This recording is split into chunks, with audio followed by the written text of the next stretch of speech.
Once upon a mundane morning, Barb's day got busy without warning. A realtor in need of an open house sign. No, 50 of them, and designed before 9. My head hurts. Any mighty tools to help with this plight? Aha! Barb made her move. She opened Canva and got in the groove. Bulk creating Canva sheets. Create 50 signs fit for suburban streets. Done in a click, all complete. Sweet! Now, imagine what your dreams can become when you put imagination to work at canva.com. This episode is brought to you by Progressive Insurance. Fiscally responsible, financial geniuses, monetary magicians. These are things people say about drivers who switch their car insurance to Progressive and save hundreds. Visit Progressive.com to see if you could save. Progressive Casualty Insurance Company and Affiliates. Potential savings will vary, not available in all states or situations. Welcome back, True Crime Army. I am your host, Margot, and this is Military Murder, a show where I focus on crimes committed by military members and veterans. All right, everyone, most of you have gotten used to my episodes that I record with video, which you can watch on Spotify or YouTube. But today's episode was supposed to be a headlines episode, which I do not record video for. However, I started researching my very first case and I went down this rabbit hole. So it has officially become an entire episode of its own. So with that, today I'm going to bring you one of those cold cases solved that I love. But this case is mixed in with an exoneration case. And y'all, literally, my jaw was on the floor. This case is still technically not completely done because there was an arrest. But that arrest was done because of DNA, and this case started in the 1990s. So with that, join me today as I tell you the story of Tina Heins. Now, let's dig in. Military murder is an independent project and is not endorsed by the Department of Defense or any military component. The views expressed are those of the host. The content of this podcast is not meant to be legal or medical advice. Warning. This episode contains graphic details of murder and is not suitable for young listeners. Listener discretion is advised.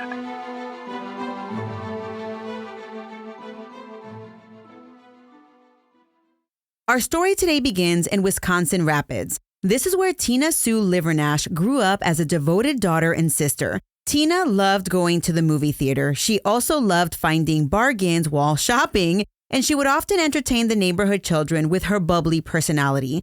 Tina was deeply caring and family-oriented. Her brother later said that they were practically twins, and Tina was one of those young girls and eventually young women who was devoted to her grandmother, even calling frequently after moving miles away. In addition to family, Tina was devoted to her faith. By her late teens, Tina moved from Wisconsin to Jacksonville, Florida to be with her fiancé-turned-husband, Jeremy Heins. You see, Jeremy Heins was a U.S. Navy sailor stationed in Jacksonville, and the two were eventually married in a small courthouse ceremony. And like many young military couples, just months later, Tina discovered that she was pregnant. Only 19 years old and a military spouse, Tina was thrilled to be starting her own little family. So in late 1993, Tina and Jeremy, they wed quietly near the ocean, surrounded by a few loved ones. And their close friend, who was also in the military, Mike Ziegler, stood beside the couple as a witness on their wedding day. Now, can I get a poll from everyone? How many of you military folk have had a courthouse wedding? I am now divorced, but back when I was married, I did have and remember very like it was yesterday, my courthouse wedding. And I remember having to figure out who am I going to ask to come and be my witness?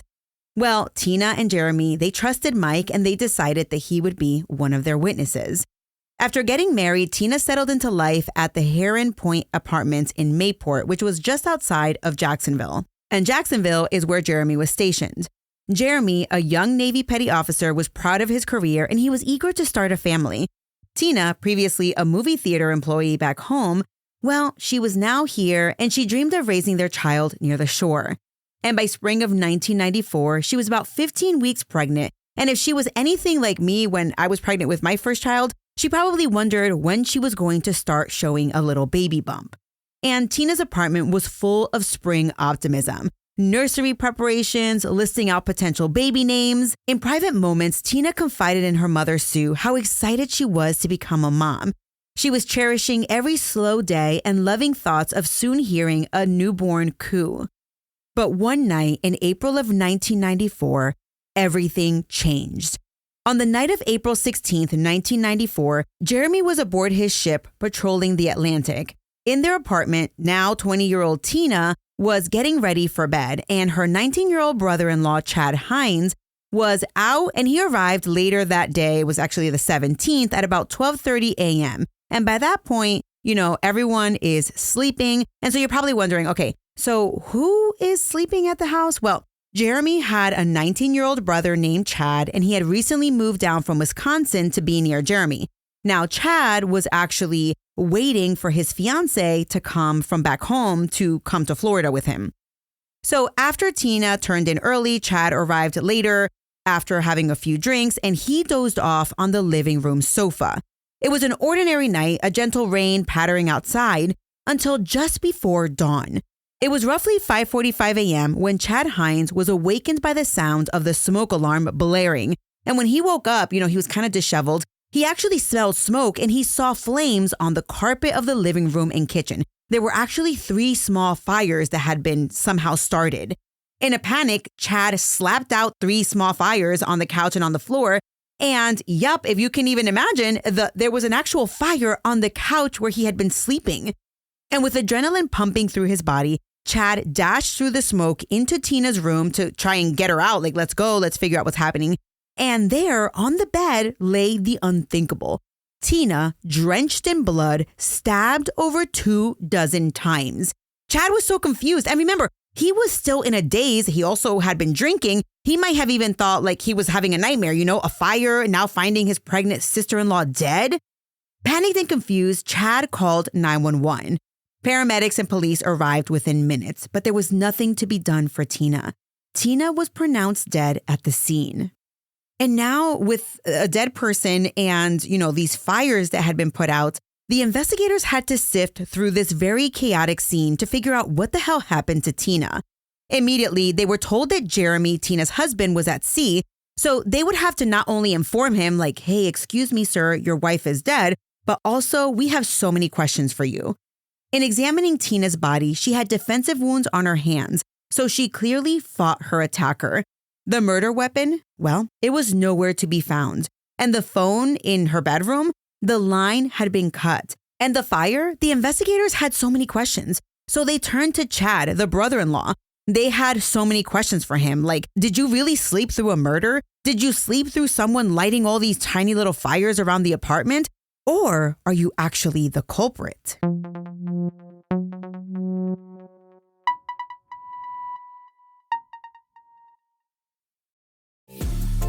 This episode is brought to you by Amazon Business. We could all use more time. Amazon Business offers smart business buying solutions, so you can spend more time growing your business and less time doing the admin. I can see why they call it smart. Learn more at amazonbusiness.com. Hi, it's Eva Longoria, and let's be real. After 40, we should ask for more from our skincare. I swear by Revitalift Triple Power Moisturizer by L'Oreal Paris. With vitamin C, pro-retinol, and hyaluronic acid, it reduces my wrinkles, firms, and brightens. And it's not a procedure. It's just a hardworking moisturizer. Revitalift Triple Power Moisturizer by L'Oreal Paris. Grab it today in fragrance-free or with SPF 30. Available at your local Walmart. In the hours after Tina's murder, sorrow and confusion rippled through both families. Jeremy was called home, and the Livernash family in Wisconsin would soon get the devastating call. For investigators, however, they began and ended at one person and one person only, Chad Heins. Chad had been the last person seen with Tina and the one who discovered her body, so it stood to reason that he must know what happened. Chad, then 19, was immediately treated as a suspect, which kind of makes sense. However, he told police that he was actually sleeping when the fire woke up and that he actually is really a hard person to wake up. When asked point blank by the investigators, did you kill your sister-in-law? Chad told them, no, I loved her way too much to have done this to her. But despite his pleas of innocence, Chad was arrested and charged with Tina's murder. And while he was in jail, the prosecution built their case. It also helped that much later, 2 jailhouse informants testified that Chad had confessed to the killing during cell block conversations. With the case in hand and the investigation continuing, prosecutors theorized a possible motive. Had Chad potentially attempted to make a sexual advance at Tina while his brother was at sea? Wouldn't be the first time that we've heard of something like that happening, right? Well, the prosecutors ran with this theory. Chad tried to hook up with Tina. Tina said no, he became jealous, and he killed her in a rage. Well, it's the mid-90s.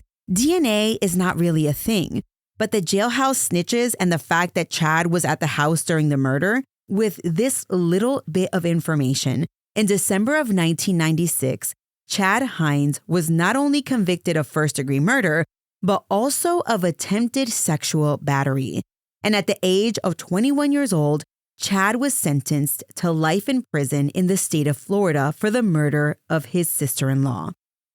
But listen, y'all, this story is far from over, because if you thought the evidence against Chad was flimsy, you would be right.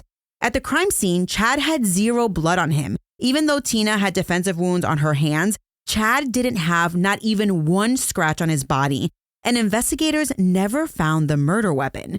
So really, the only evidence that Chad did it was the fact that he was just at the scene when it happened. In fact, there was evidence at the crime scene that lent credence to Chad not being the perpetrator. You see, there was a latent fingerprint on the bathroom faucet, a faucet that was stained with blood, and that fingerprint did not match Chad or anyone else in his family.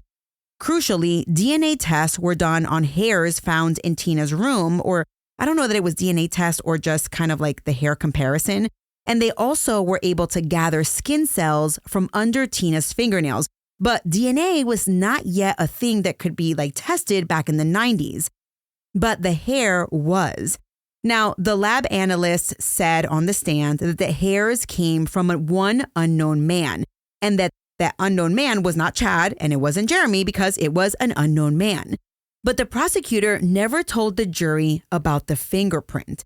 Instead, jurors only heard, listen, Chad did it, he was there, and even though the hair didn't match him, it was still him.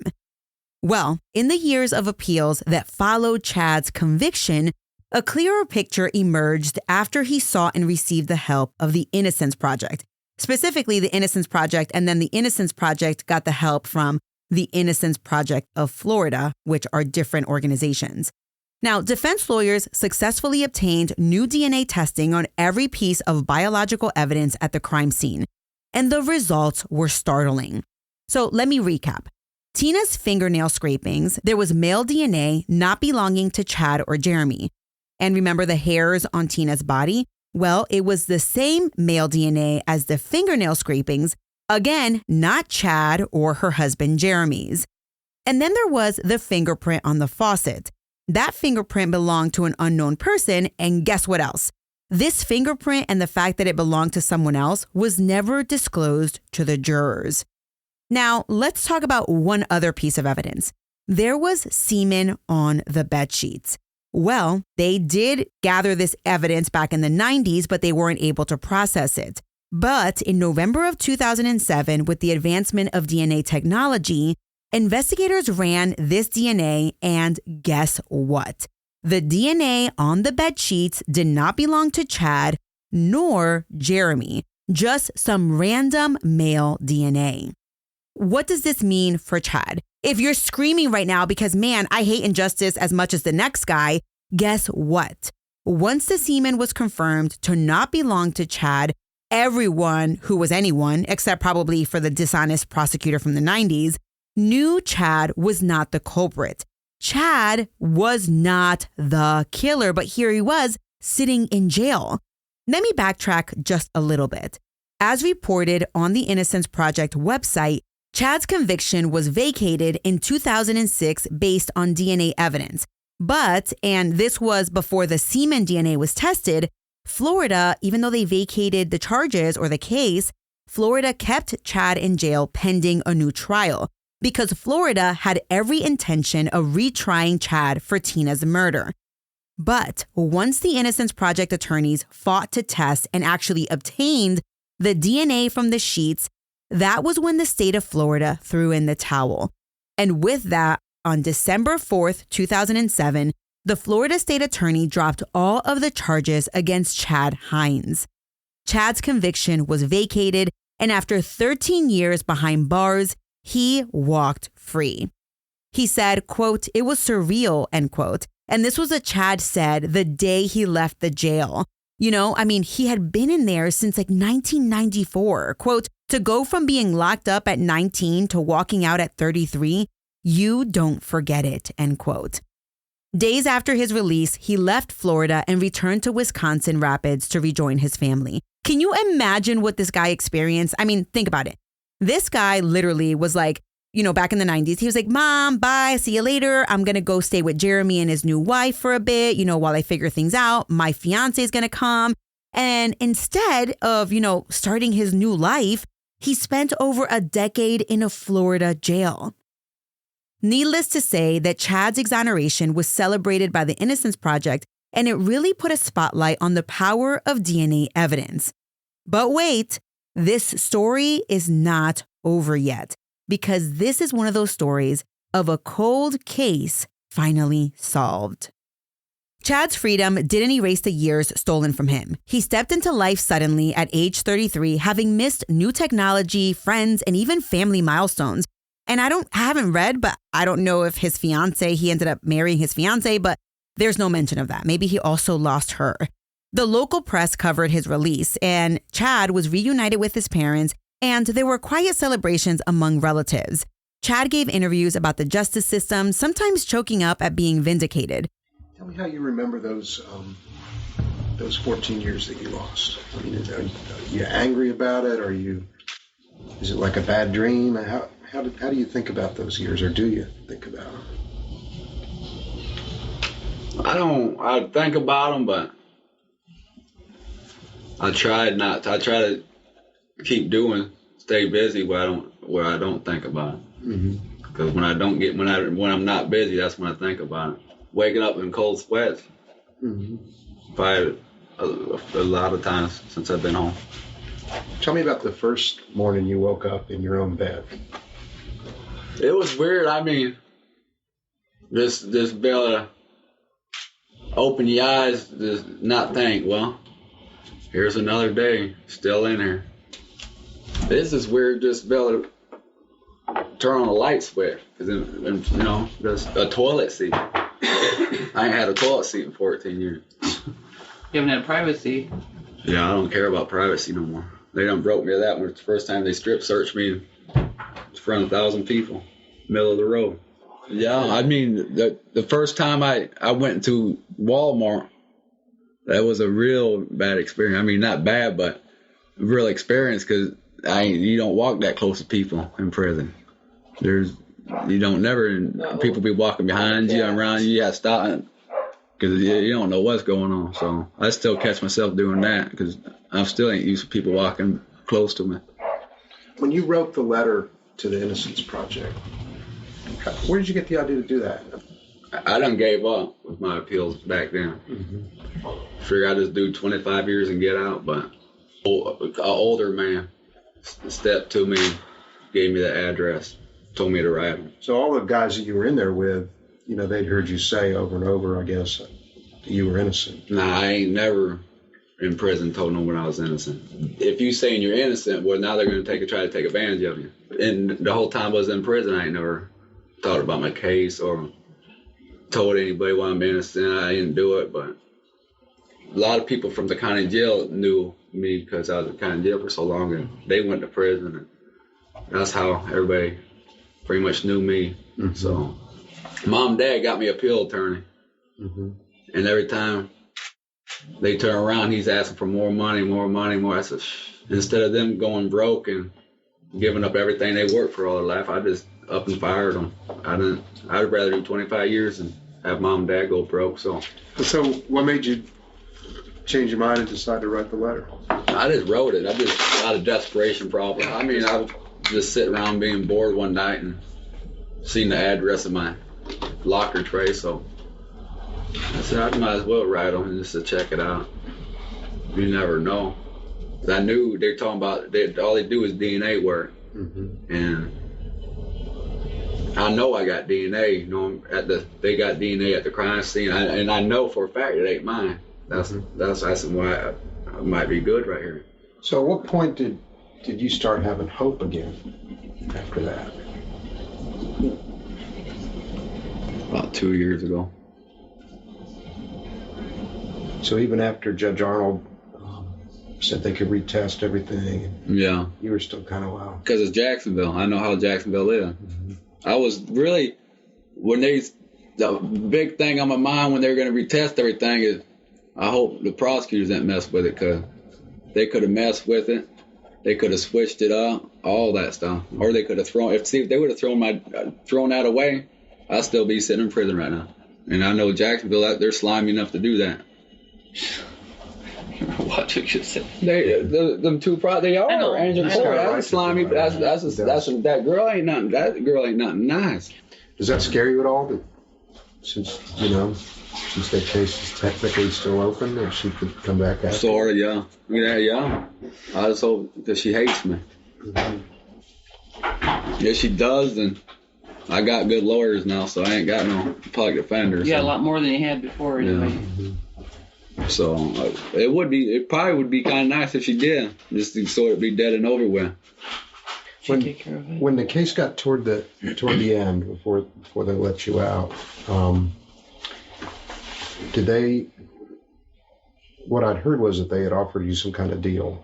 What happened is they come see me about the deal, 3rd-degree felony. What was it? Accessory to murder. Mm-hmm. I was gonna plea out. I told him, yeah, because my mom and dad and sister. I said I would do that, but if it was me, I said I wouldn't do it because I didn't do it. Roger and I, we talked and talked. We talked to him. It's like, you want him home, but do you want him to have that hanging on his head? People here that know him, they know he didn't do it. You get your hopes up, and then something would happen, and you always have in the back of your mind that everything's gonna be okay, but you just can't really give your whole self to it. Have you had any contact with your brother? No. Has he tried to call you? Do you don't even think about it. Do you have any desire to? No. Maybe 20, 30 years down the road, whatever, but I mean, that's the last thing on my mind. A lot was made at your trial about the statement that you made to your brother, that you were sorry that this happened, that you let this happen, or sorry that you did this. Yeah, they done blew that all out of. Yeah. Tell me what you meant by that statement. A portion. Yeah. I went down there because she wanted me, the girl that got killed wanted me. She asked me to come down there. Mm-hmm. She's from Rapids. We used to hang out a lot. So I really went down there because of her, because she's always home alone. Mm-hmm. So I was supposed to go down and... She didn't know anybody down there. And keep her company and look out for her. And that night, I was supposed to pick her up, and I ended up passing out, so... But that's what I meant by saying that. I messed up. I've been messing up everything I do. I mess up at, and now I go down there and mess up. I wasn't there for him. I might have been dead, but at least I would have been there for her. Or I could have saved her, or anything could have happened if I would have woke up. I wish I would have, but they're still trying to. If they would have did their job way back in '94, they would have probably caught who really did it. If they would have did their job, they didn't do their job. Now they want to do it. They need to do it. Are you still hopeful that they'll catch you? I wish they would. I believe a lot will come out when they catch him. But after a while, he kind of just slipped out of the spotlight to rebuild his life. He moved back to Wisconsin and tried to live quietly with relatives. In the decade and a half that followed, Chad generally stayed out of the news. There were no further criminal charges related to that murder case. Instead, Chad focused on family, helping his mother, spending time with friends and siblings, and just working. He often spoke of maintaining faith in people despite the cruelty that he endured. Quote, "I learned you have to find purpose again," end quote. He told reporters after his release. Though he rarely sought publicity, Chad's case became part of the broader conversation about wrongful conviction in Florida. So you're probably wondering, what about justice for Tina? If Chad wasn't the perpetrator, who was? Well, my friends, I'm about to break it down for you. Netflix has a new, monstrous story to tell. In 1950s Wisconsin, Ed Gein lived quietly on a decaying farm, hiding a house of horrors so gruesome it would redefine the American nightmare. Driven by isolation, psychosis, and an all-consuming obsession with his mother, he committed crimes that would haunt Hollywood for decades. The third and most harrowing installment of Ryan Murphy and Ian Brennan's anthology series. Watch Monster, the Ed Gein story, streaming now only on Netflix. Tina's family and the Jacksonville detectives never gave up on Tina. Her younger brother, William, became a tireless advocate for solving the case. Quote, "You're never over it, especially when you don't know who to blame," end quote, Tina's mom, Sue, often repeated. The Livernashes kept Tina's memory alive through a local scholarship and an annual 5K Tracks for Tina run in Wisconsin Rapids. But until the killer was found, their faith provided a sliver of comfort. Quote, "Our faith is a big thing," end quote, Sue Livernash said. Quote, "Things like that help you get through it," she said. Back in Jacksonville, detectives never stopped working the crime. They reran DNA profiles yearly in CODIS and interviewed fresh witnesses, but nothing ever hit.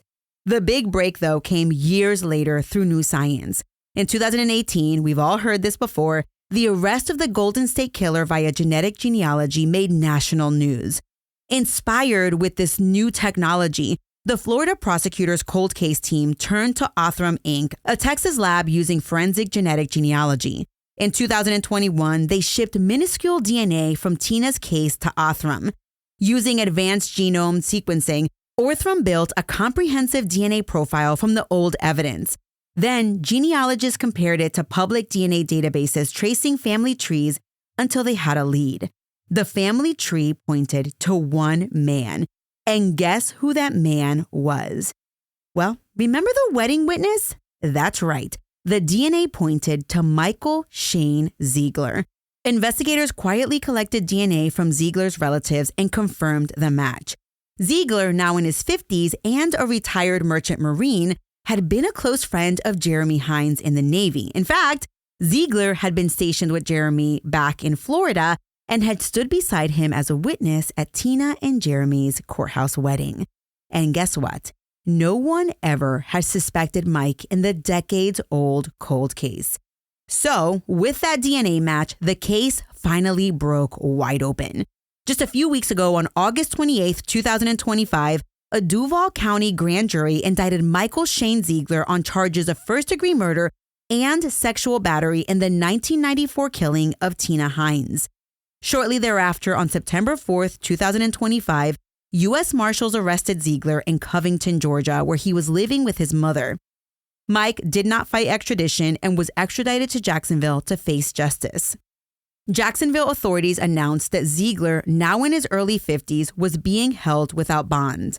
At a press conference, State Attorney Melissa Nelson and sheriff's investigators revealed the stunning story. We're here to announce an important development in a 1994 murder case and to tell you about a man who has evaded justice for more than 3 decades. I want to begin this morning's conference by recognizing several people and agencies who are responsible for today's announcement. The Jacksonville Sheriff's Office, finally and most importantly, the Livernash family who live in Wisconsin. They are among the best families with whom our office has worked. They have remained patient, hopeful, and prayerful as we have sought justice for their daughter, Tina Livernash Heins. In 1994, their daughter, Tina, was murdered and sexually assaulted here in Jacksonville. She was just 20 years old, newly married, and 4 months pregnant. Just after 6 a.m. on April 17, 1994, law enforcement responded to a Mayport apartment where they found Tina stabbed to death on her bed. She'd been stabbed 27 times. Multiple areas of the apartment were set on fire and triggered the smoke alarm in the apartment and alerted neighbors. Tina's brother-in-law, Chad Heins, said he was asleep in the living room when he woke to the fires and extinguished them before he went into the bedroom to find Tina on her bed covered in blood. Chad Heins called 911. The investigation and evidence at that time pointed only to Chad Heins. Chad's brother and Tina's husband, Jeremy Heins, was on duty on a Navy ship at nearby NAS Mayport. Chad was in the apartment at the time of Tina's killing. He claimed to have been sleeping just feet away from where Tina was murdered when she was murdered. In 1996, a jury convicted Chad Heins of Tina's murder. He was sentenced to life in prison. By the early 2000s, new DNA technologies had come online that would allow preserved evidence that had been collected in 1994 from Tina's body and her bed to be tested in a way that had not been available to law enforcement at the time of her murder. Using this advanced and more sophisticated technology, post-conviction testing on this evidence began. The story of the forensic evidence took shape. A DNA profile of an unknown man emerged. DNA from under Tina's nails, from hairs collected from her body, and from a semen stain on her sheets were that of a man who was not her husband and was not her brother-in-law, Chad. That DNA profile was uploaded into CODIS, a national DNA database. The unknown DNA profile ran weekly for years without a hit. No match. Investigators interviewed countless people associated in both large ways and small ways with Tina Heins. They collected DNA from each of those people and compared that DNA to this unknown DNA profile to no avail. No match. In 2007, based on this DNA evidence, the state of Florida dismissed the case against Chad Heins, but we continued to seek to determine the donor of the unidentified DNA. This DNA profile would remain unidentified for the next 15 years. In 2005, I was asked to oversee the post-conviction investigation and DNA submissions. I carried that responsibility through the case dismissal in 2007. When I returned to the state attorney's office in 2017, our goal to identify the man under Tina's nails on her body and in her sheets was a priority. In 2021, after the breakthrough in the Golden State Killer case, we sent, at the recommendation of the Florida Department of Law Enforcement, what little DNA remained in this case to a lab in Texas, whose work was known to be highly successful in the identification of individual profiles from minute amounts of DNA, which was the case here. A profile was developed and the lab began genetic genealogy searches. Through genetic genealogy, Authorin Labs identified a likely match. Our detectives and forensic experts confirmed the match. Michael Shane Ziegler. Michael Shane Ziegler is now 52 years old. He was living with his mother outside of Atlanta, Georgia. He is a retired merchant marine.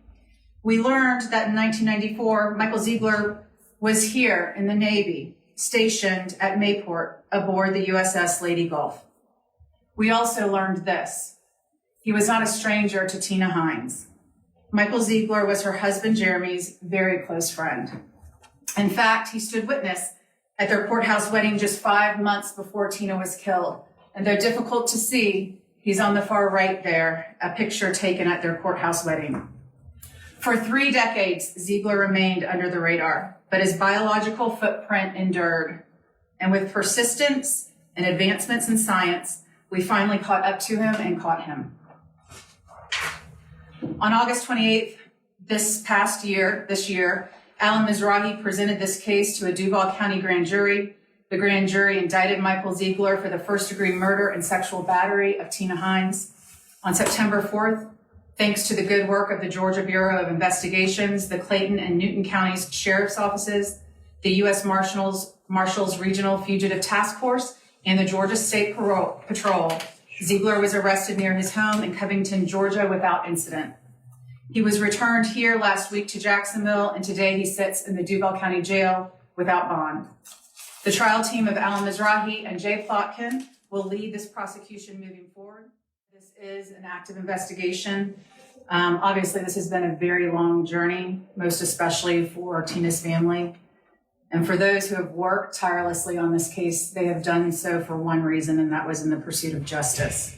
So today we're one step closer to that goal, but this investigation does continue. It was important to apprise the public and you all of this development, but because this remains an active investigation, we will not be answering any questions at this time. I really appreciate you coming today to cover this important development in this case. Thank you very much.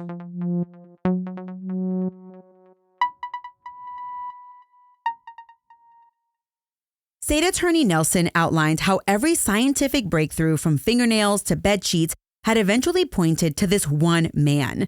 Quote, Michael Ziegler was her husband's very best friend. In fact, he stood witness at their wedding just 5 months before Tina was killed, end quote, Nelson said. Today, Ziegler faces first-degree murder and sexual battery charges in a case that shook 2 families. 3 decades have passed since Tina Heins' bright life was cut short. Her friends and family remember her vivacious spirit, how she always found ways to shop with style and care for others. Her father, William, often says that he still struggles to move on. Her mother, Sue, summed it up bluntly, quote, you're never over it, end quote, especially when you don't even know who did it, she said. Finally, in Ziegler's arrest, the family got the answer they begged for, however late. The Ziegler case stands as a testament to perseverance and innovation. It's one of dozens in Florida solved by forensic genealogy, reminding us that science keeps racing forward even as justice crawls. For Tina's unborn child, a little life she never met, there will be no justice. But for Tina, for Chad, and for all who love them, the arrest offers some closure. And guess what? The case is not yet over. And I do want to reiterate that Mike is innocent until proven guilty in a court of law. But you better believe that I will be following this case very, very closely.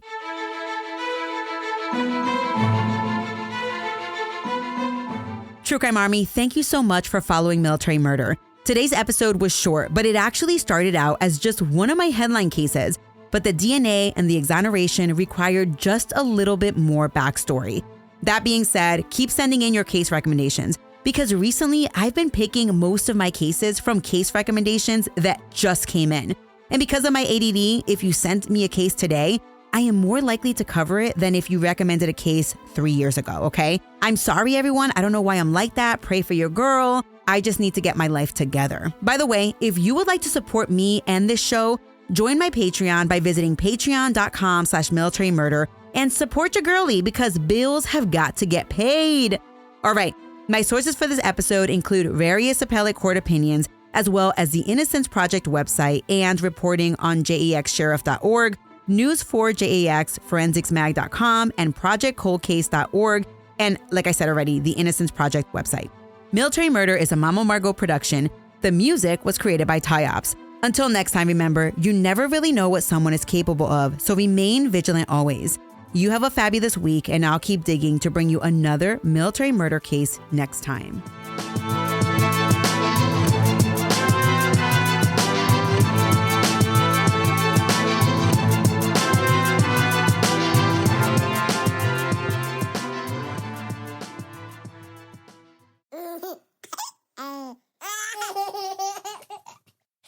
Mama's working on her podcast. I don't want to.